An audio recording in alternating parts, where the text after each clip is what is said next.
Hi, I'm Delegate Nick Freitas, and today is an important day because I have the opportunity to be able to introduce someone that many of you already know, but it's someone that I consider to be not only a great friend, but someone that stands up for the things that we believe as conservatives. And now more than ever, what I'm looking for in somebody that's going to serve in public office is whether or not they actually understand what they believe and why they believe it, and do they have a track record I can count on when it comes to being able to stand up and defend those things. Because more and more what we've seen by politicians across the spectrum is someone that's really good at talking to constituents when they're on the campaign trail, and then they do something very different when they get down to Richmond. But the person I'm about to introduce is someone that has a track record of telling people exactly what he's going to do and then following through with it when he's actually in the position of power that he's been given to by those people. Tom Garrett has stood up, I can't tell you how many times, in the Virginia Senate and predicted things that were going to be coming down the pike years from now, and successfully argued for our position as conservatives, as citizens, as parents. And he's done so in a way that has not only been effective on the legislative floor, but it's been effective with respect to sharing our values to a wider population.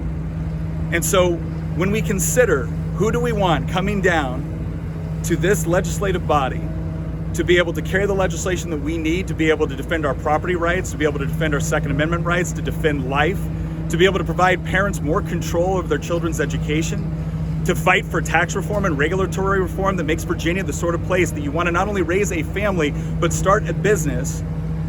I want someone like Tom Garrett to do that. He's proven he can do it in the Senate, and I know he'll be able to do it in the House of Delegates as well. So my friend, my fellow veteran, and who I think will be the next delegate, Tom Garrett.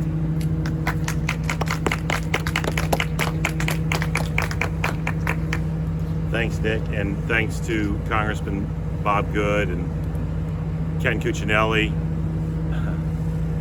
It's surreal to stand here with a genuine and sincere smile, because 4.5 years ago, almost to the day, I chose to stand at the spot honoring the hero who is Barbara Johns, because I feel so strongly about her role in that perpetual American Revolution.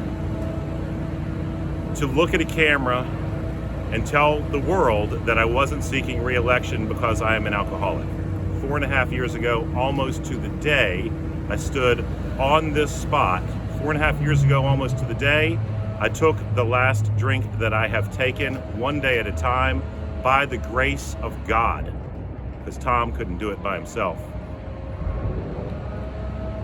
And when I made that announcement, I was humbled by an outpouring of support from colleagues from the House of Representatives and from the Virginia General Assembly. Ironically, for someone who has been a very, I hope, strong voice for conservative values, 2 of the first 3 phone calls I received from members of the Virginia Senate were from people on the other side of the aisle.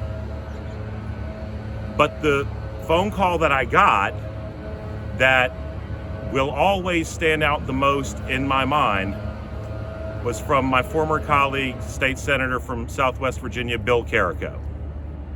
Bill called me and he said, "Tom, I'm praying for you. I love you. I'm proud of you." And the conversation continued, and he said, "I want to tell you a story." And here's the story that he told. He said that we had been seated beside one another for a week in General Assembly session in the Virginia Senate. And one Friday, he made the long drive back to southwestern Virginia and sat down at the dinner table with his wife, who said, "Bill, I've been watching you guys on PBS all week long. And boy, is Tom Garrett impressive." He said, "Tom, I didn't even look up from my food." I said, "You know, I often wonder how impressive he could be if he didn't come in half the time hungover." And it was both a compliment and something that hurt me. I'm here today to announce that if the good Lord wills it and the voters of the 56th District of the Virginia House of Delegates will have me, in 1 year, we're going to find out just how good I can be. Thank you.